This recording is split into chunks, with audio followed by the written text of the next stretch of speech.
Hola a todos, mi nombre es María Gabriela Micosi, soy abogada, soy asesora laboral de la Federación de Expendedores de Combustibles, FAENI, y lo que vamos a conversar hoy es sobre la resolución 415 del 2002 que los expendedores conocen porque es una obligación que tienen que cumplir anualmente.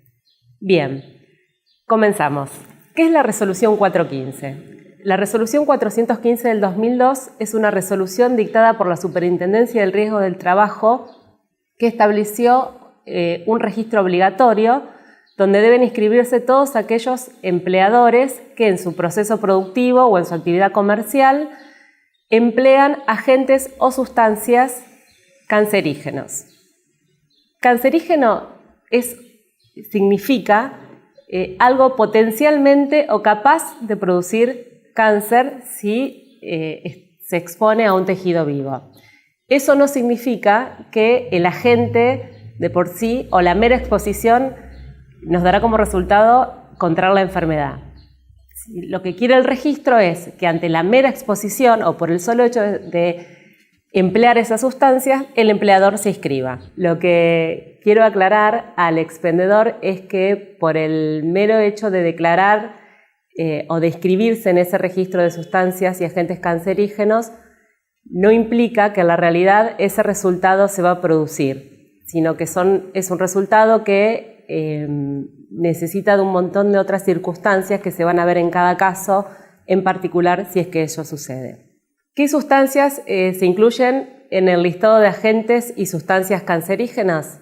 La resolución 415 del 2002 estableció un listado de sustancias o agentes que por su naturaleza o por su empleo en la actividad potencialmente tenían el riesgo de producir cáncer. Ese listado fue actualizado recientemente en agosto del 2017 a través de la resolución 844 del 2017 dictada por la Superintendencia de Riesgo del Trabajo, donde además de incluirse sustancias, se les asignó una nomenclatura para asimilarla a una nomenclatura internacional de la Sociedad Americana de Química.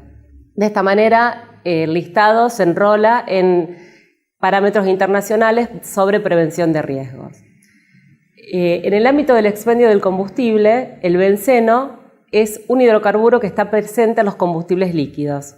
Por el hecho de expender combustible, el expendedor debe estar incluido en ese registro. ¿Cómo se inscribe o cómo el expendedor llega a inscribirse en ese registro? Bien, es una obligación que debe cumplirse en forma anual. Al 15 de abril de cada año, el expendedor debe completar un formulario que tiene carácter de declaración jurada y presentarlo ante la ART que tiene contratada. Es decir, la inscripción no se hace directamente a la Superintendencia de Riesgo del Trabajo, sino a través de la aseguradora de riesgo de trabajo de cada expendedor. Es la ART la que luego va a elevar toda esa información a la Superintendencia de Riesgo del Trabajo. Si el expendedor olvidó o omitió un año, al 15 de abril de ese año, presentar la inscripción ante la ART, es la ART la encargada de recordar al expendedor que debe cumplir con esa obligación. Y también tiene la obligación de denunciar esa omisión o ese incumplimiento a la Superintendencia de Riesgo del Trabajo. Por eso es conveniente recordar esa fecha, tenerla registrada en algún lugar o pedirle al responsable de higiene y seguridad que se los recuerde para evitar cualquier eventual posibilidad de infracción. También puede suceder de que haya una discrepancia entre la declaración en el registro y otros documentos que debe presentar el expendedor como empleador ante la ART.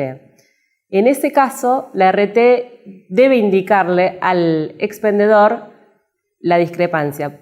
¿Cuál podría ser? Por ejemplo, que el expendedor se inscriba en el registro, pero no complete o no señale cuál sería el agente o la sustancia que resultaría cancerígeno. O también puede ser que señale menos cantidad de personal del que realmente está expuesto, y esa discrepancia puede surgir sea de una visita de la ART al establecimiento o de la presentación de otros formularios, como por ejemplo el relevamiento de agente de riesgo que debe presentar el empleador también ante la ART. En esos casos es la ART la que debe indicar la discrepancia al expendedor de manera de poder subsanarla, de modo que tanto la información que consta en el registro de agentes y sustancias cancerígenos también se vea reflejada en los otros documentos que el expendedor presenta ante la ART y con la realidad de la actividad del establecimiento.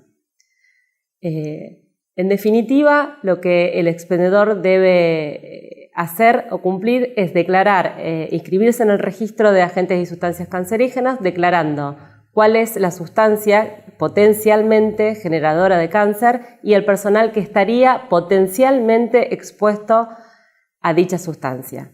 Solamente eso. La resolución 415 del 2002 finalmente pone en cabeza del expendedor la obligación de conservar las historias clínicas, los legajos médicos de aquellos trabajadores potencialmente expuestos a una sustancia cancerígena.